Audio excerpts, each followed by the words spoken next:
할렐루야. 예, 오늘 참 좋은 날입니다. 하나님께서 오늘도 우리를 통하여 영광 받고 계시는 줄로 믿습니다. 하나님께는 영광이요, 우리 모두는 하나님의 은혜와 은총을 이 시간 충만히 받아서 한 주간 일상에서부터 하나님의 나라를 충만히 누리고 그 복을 일생토록 또 영생토록 누리며 살아가는 우리 모두가 되기를 주의 이름으로 축원합니다. 미켈란젤로가 길을 걷고 있었습니다. 몇몇 친구와 함께 볼일보러 가고 있는 도중에 그가 크다큰 바위 덩어리를 보게 되었습니다. 가는 길을 순간 멈추고 미켈란젤로는 그 바위 덩어리를 자기 집으로 옮기려고 했습니다. 같이 가던 친구들, 일행들은 갈 길도 먼데 뭐 그걸 가지고 뭐 특별한 돌도 아닌데 바위도 아닌데 그걸 뭘 집에까지 옮기면서 우리 일정을 이렇게 체질나게 하느냐 하면서 불평이 있었습니다. 그럼에도 불구하고 미켈란젤로는 그 바위 속에서 뭔가를 보게 되었습니다. 그리고 그 바위를 집에다 옮겼습니다. 그리고 몇 날 며칠을 그 바위에 가지고 조각을 하기 시작했습니다. 그래서 주위 사람들도 너무나 소란스럽고 시끄러워서 좀 조용히 해달라고 불평이 올 정도로 그 정도로 큰 작업이 시작되어졌는데 며칠 후에 그 바위에 쓸모없는 조각들을 다 도려내고 마침내 세계적인 작품, 우리가 잘 아는 모세상이 만들어졌다라고 하는 이야기가 있습니다. 저도 예전에 이태리를 간 적이 있는데 이 모세상을 보았을 때 참으로 우리가 성경 속에 그 위대한 신앙의 인물 그 모세를 직접 보는 듯한 그런 감격을 누린 적이 있습니다. 이처럼 어떻게 본다면 보통 사람들은 보잘것없는 큰 바위 덩어리에 불과했지만 미켈란젤로는 그 바위 속에 모세를 보게 된 것입니다. 그래서 그 모세상에 장애되어지는 모든 것들을 다 걷어내고 나니 마침내 모세의 상을 걸작을 만들었다라는 이야기가 있습니다. 이처럼 보잘것없는 바위가요 예술가의 조각가의 손에 붙잡혔을 때 위대한 작품이 나오는 것을 볼 수가 있습니다. 이처럼 우리도 어떻게 본다면 다 별 볼 일 없는 사람일지 모르지만 주님의 손에 붙잡힐 때에 우리는 가치 있고 의미 있고 또 하나님 나라에서 없어서는 안 될 존재로 바뀔 수 있다는 것을 오늘 우리 성경의 본문을 통하여 헤아려 볼 수가 있습니다. 우리가 잘 아는 어떻게 본다면 예수님의 그 12제자 중에 또 수제자라고 볼 수 있는 베드로, 또 훗날 역사 속에서 초대 교황으로 부름을 받을 정도로 그 정도의 초대 기독교의 영적 지도자라고 할 수 있는 이 베드로가 그는 주님을 만나기 전에는 그저 고기 잡는 어부에 불과했습니다. 그러나 그가 예수님의 손에 붙잡혔을 때 그의 삶은 사람 낚는 어부로 바뀌었습니다.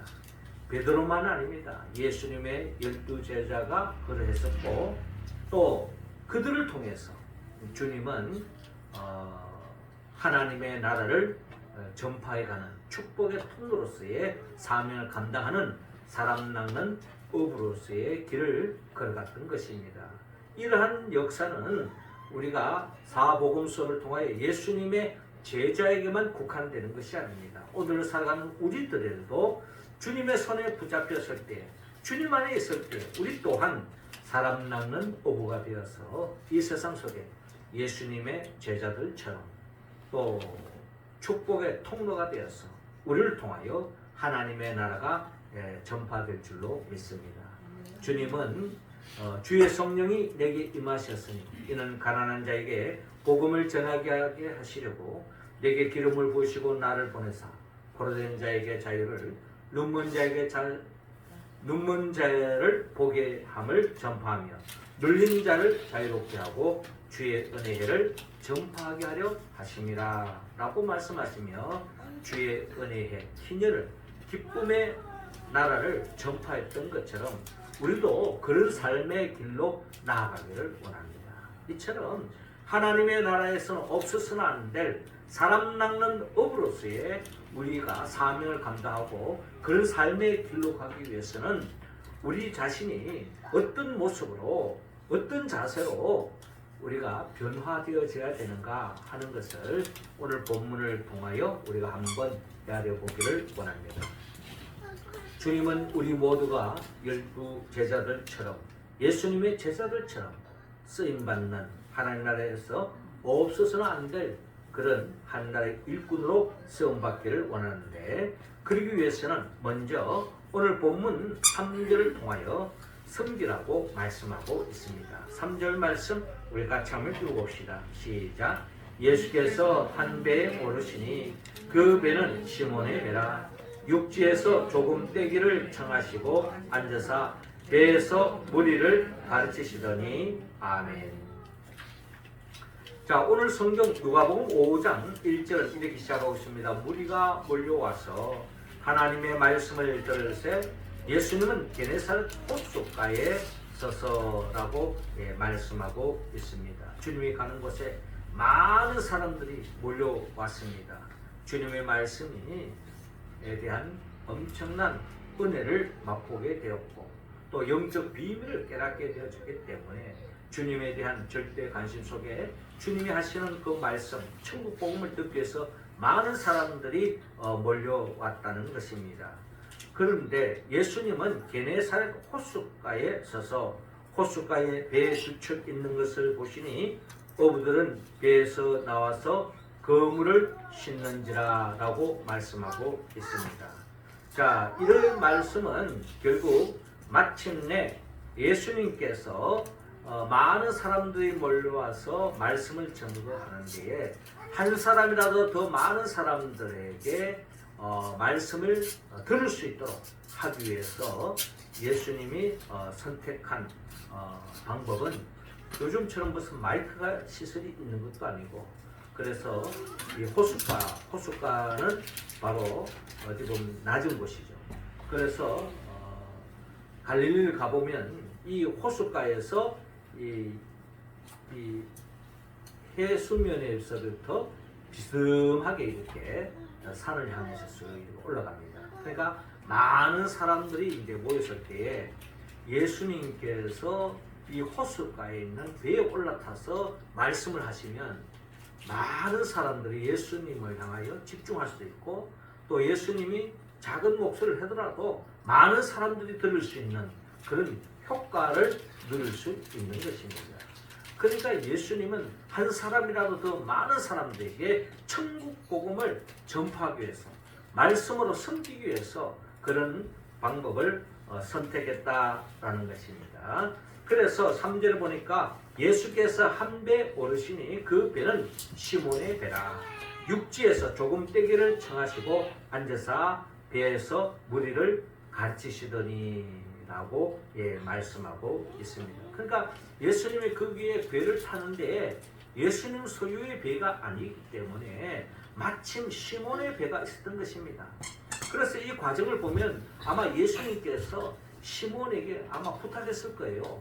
배에다가 난 좀 잠깐 태워주고 또 많은 사람들이 우리 집에 있으니까 이렇게 복음을 전파할 테니까 이 배를 조금 더 띄워서 바다 쪽에서 이렇게 말씀을 전가할 수 있도록 그렇게 요청을 했던 것입니다. 거기에 대해서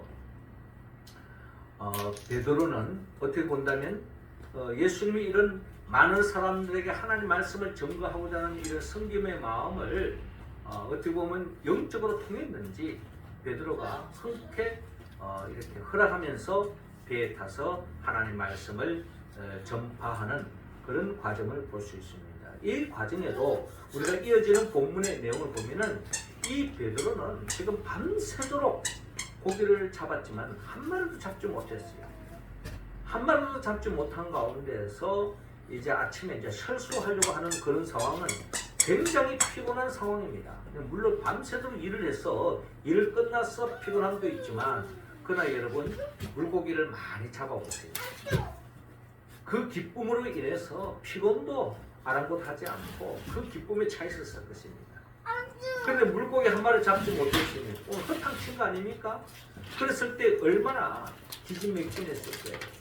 그런 상황 속에서도 예수님의 부탁을 받아들이고 예수님의 그 말씀을 통하여서 어떻게 보면 예수님을 섬기는 그런 자세가 결국은 이 베드로가 주님이 주목하게 되어졌고 이 베드로가 하나님 나라 일꾼으로 쓰임받는 그런 마음을 주님이 이미 보시고 그 베드로를 수제자로 삼고 또 초대교회의 지도자로 세움받는 그런 과정을 우리가 헤아려 볼 때에 이 사람이 주님의 눈에 주목되어지고 주님으로부터 제자로 선택받았을 때의 그 근거는 결국 베드로가 예수님의 그 마음을 읽으시고 주님을 섬기려고 하는 그 마음을 주님이 미리 보신 모습이 아닌가 하는 생각을 가져봅니다. 그렇습니다.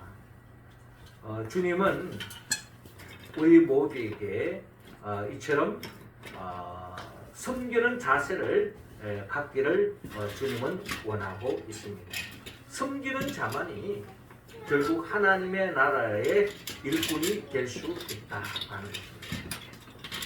주님이 친히 말씀하셨죠. 인자가 온 것은 섬김을 받으려 함이 아니라 도리어 섬기려 하노라 하는 말씀처럼 주님 자신이 섬기러 이 땅에 오셨고 주님 섬기려는 사람들을 통하여서 하나님의 나라를 열어가고자 하는 그런 주님의 마음을 우리가 읽었다면 우리 삶 속에서도 작은 일에서부터 우리가 섬기면서 주님의 나라의 일꾼으로 쓰임받는 우리 모두가 다 될 수 있기를 주의 이름으로 축원합니다. 이어 두 번째로 주님은 순종하라고 말씀합니다. 5절 말씀 우리 같이 한번 읽어봅시다. 시작. 시몬이 대답하여 이르되 선생님 우리들이 밤이 새도록 수고하였으되 잡은 것이 없지만은 말씀에 의지하여 내가 그물을 내리리다 하고 아멘. 자, 이어지는 본문 4절 말씀을 보니까 말씀을 마치시고 시몬에게 이르시되 깊은 데로 가서 그물을 내려 고기를 잡아라 라고 말씀하십니다.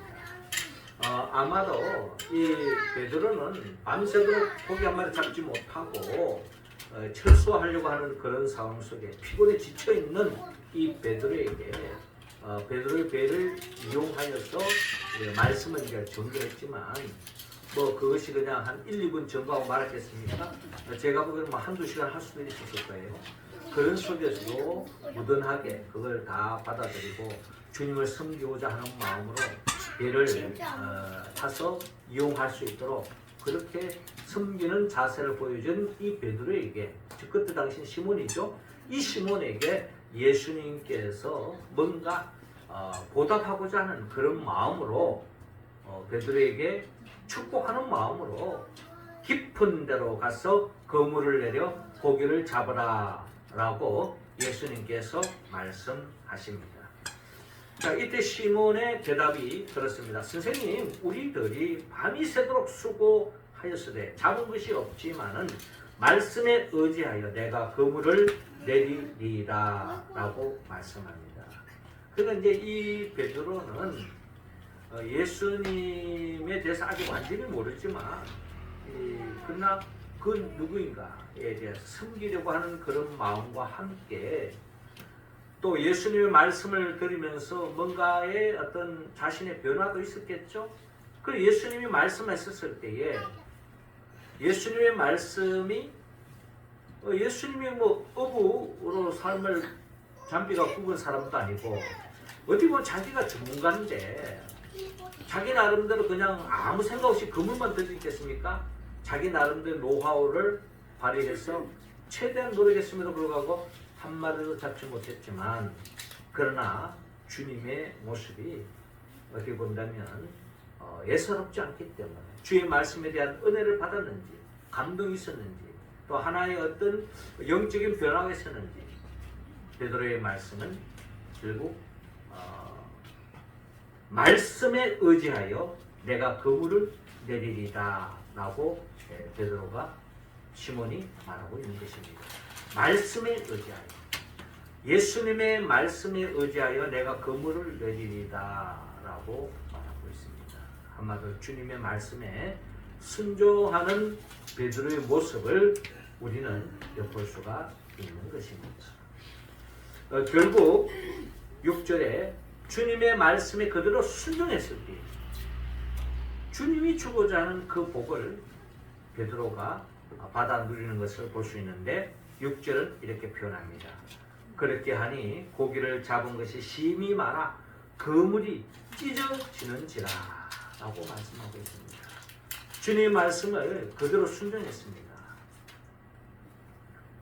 주의 말씀에 의지하여 순종했을 때 그 결과는 그물이 찢어질 정도로, 그 정도로 많은 물고기를 잡았다라는 것이 오늘 본문에 기록되어져 있습니다. 그래서 얼마나 많이 잡았는지 7절에 이에 다른 배에 있는 동무들에게 손짓하여 와서 도와달라 하니 그들이 와서 두 배의 채움에 잠기게 되었더라 라고 말씀하고 있습니다. 한마디로 만선의 기쁨, 만선의 감격. 오늘 하루 일을 했는데 엄청 수확이 좋았다는 겁니다. 수입이 좋았다는 겁니다.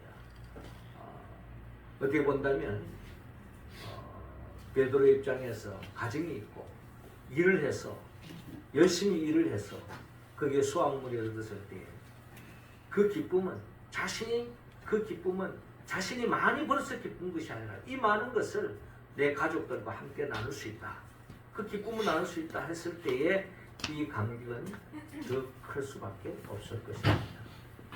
그래서 베드로가 순종했을 때 자신만 복 받습니까? 자기 가정의 복을 받고 심지어 옆에 있는 동물들도 함께 복을 받는 역사가 일어나는 것을 볼 수가 있습니다. 이처럼 하나님 나라의 일꾼은 철저하게 하나님의 말씀에 순종할 때 우리는 우리가 생각할 수 없는 하나님의 방법으로 하나님이 역사하셔서 결국 더없는 유익과 더없는 축복의 역사가 펼쳐진다는 것을 우리는 본문을 통하여 헤아려 볼 수가 있습니다. 그러므로 우리는 주님의 말씀을 있는 그대로 아멘으로 받아들이고 순종하며 나아갈 때에 하나님이 예비해 놓으신 축복의 역사가 일어날 줄로 믿고 순종하며 나아가는 우리 모두가 되기를 주의 이름으로 축원합니다. 마지막 세 번째로 겸손하라고 말씀합니다. 8절 말씀 우리 같이 한번 읽겠습니다. 시작. 시몬 베드로가 이를 보고 예수의 무릎 아래에 엎드려 이르되 주여 나를 떠나소서 나는 죄인으로소이다 하니. 자, 이어지는 본문 8절을 보니까 시몬 베드로가 이를 보고 예수의 무릎 아래에 엎드려 이르되 주여 나를 떠나소서 나는 죄인으로소이다 라고 고백하고 있습니다. 자, 어떻게 본다면 이 시몬이 어떻게 보면 베드로죠. 이 시몬이 주님의 무릎 아래에 엎드려서 주여 나를 떠나소서 나는 죄인으로소이다 라고 하는 이 고백 속에 어떻게 본다면 베드로는 이뿐이야말로 내 삶의 문제를 해결할 수 있는 메시아 구원자가 아닌가 하는 그런 마음이 서게 된 것입니다. 그래서 그런 주님 앞에 섰을 때 자신은 너무나도 보잘것없고 너무나도 별 볼로 없는, 그리고 영적으로도 죄인인, 주님이 구원해 주지 않으면 나는 아무것도 할 수 없는 그런 자신의 실존을, 자기의 존재를 주님 앞에 고스란히 고백하는 모습을 볼 수 있습니다.